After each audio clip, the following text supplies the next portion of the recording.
All right, let's dive right into this explainer. We live in an era where projecting success is just incredibly easy. I mean, it literally takes a few seconds to snap a photo and show the world this perfect highlight reel of a wealthy, carefree lifestyle. But what are the real, hidden costs behind those perfectly curated pictures? Today, we're going to break down the heavy price of financial appearance by looking at a deeply relatable scenario that really brings our source material to life. So think about this for a second. Have you ever met someone who looked incredibly successful, but behind closed doors, they were actually secretly struggling? Keep that exact person in your mind as we introduce you to Jennifer. To everyone looking from the outside in, she seemed to absolutely have it all figured out. But, as we're about to see, appearances can be incredibly deceiving. The illusion of wealth. Let's meet Jennifer. From the outside, Jennifer's life looked amazing. She lived in a gorgeous neighborhood, drove a luxury SUV, and had a social media feed absolutely packed with pristine vacations. Naturally, her friends and neighbors assumed she was highly affluent and totally financially secure. But beneath that affluent appearance lay a very hidden reality, a growing mountain of consumer debt. She was quite literally living beyond her means, spending money she simply didn't have. It's a classic trap, right? We've all heard the phrase, keeping up with the Joneses. That intense, constant pressure to match the lifestyle and possessions of everyone around you. Like so many of us, Jennifer fell straight into this cycle. She was trying to mirror the perceived success of her peers instead of actually adjusting her spending to reflect her own financial reality. Which brings us to living beyond your means and how this whole situation escalates. Because financial trouble rarely happens overnight, right? It creeps up on you. For Jennifer, it started years ago with a 30-year mortgage on a really beautiful home. But then, months later, the hidden costs hit. Rising property taxes, higher insurance premiums, unexpected maintenance. By the following year, she added private daycare tuition to the mix, putting immense pressure on her budget. Soon after that, instead of scaling back, she just maintained her lifestyle by financing everyday electronics and vacations on credit cards. Now, how did she justify this? She justified that massive initial mortgage by relying on the concept of appreciation, the idea that the property would naturally increase in value over time. She told herself, hey, this is an investment, completely ignoring the immediate cash flow disaster it was causing her month after month. It is dangerously easy to disguise taking on massive debt as a smart, long-term financial move. And that leads us straight into the compound interest trap and spiraling into the red. The mathematical reality of her decisions was just terrifying. It's one thing to swipe a credit card, it is an entirely different beast when you understand the silent mechanics of unpaid debt. Before long, Jennifer managed to rack up thousands of dollars in high-interest consumer debt. And this wasn't from medical emergencies or unavoidable disasters. It was literally from financing furniture, electronics, and trips. Here's the kicker.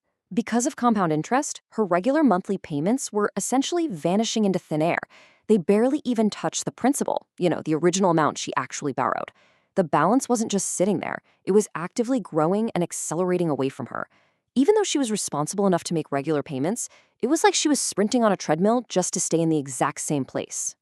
Eventually, she found herself completely in the red. Her situation became incredibly precarious. We're talking totally unstable, dangerous, and deeply uncertain.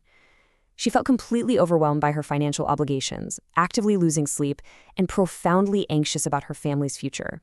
The stress of maintaining that grand illusion of wealth was finally breaking her down, both mentally and physically. Redefining true prosperity. The turning point. Fortunately, she had a late-night moment of clarity reviewing her tangled finances and realized appearances were costing her freedom. She sought out a financial advisor who delivered a much-needed hard truth. The advisor told her, true financial stability comes from living below your means, minimizing liabilities, and building assets. People so dangerously confuse wealth with mere consumption. Buying expensive things with borrowed money doesn't make you wealthy. It actively pushes you further away from it. So, to find true stability, Jennifer had to stop obsessing over what she owned and start ruthlessly minimizing her liabilities. A liability is just a financial obligation or debt, basically a weight around your ankles. She had to stop looking at the shiny things in her driveway and start facing the harsh reality of her bank statements. Minimizing those liabilities was absolutely crucial. It was the only way she was ever going to get her life back. Which brings us to the path to freedom and how she reclaimed control. Because understanding the problem is really only half the battle. Jennifer systematically dismantled the trap she had built by following an actionable four-step framework. 1.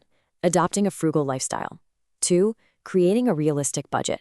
3. Eliminating unnecessary expenditures. And 4. Starting an emergency fund. Now, this wasn't an overnight fix. It took years of gradual, dedicated effort to build financial resilience and slowly pay off that credit card debt. And doing this required a massive identity shift.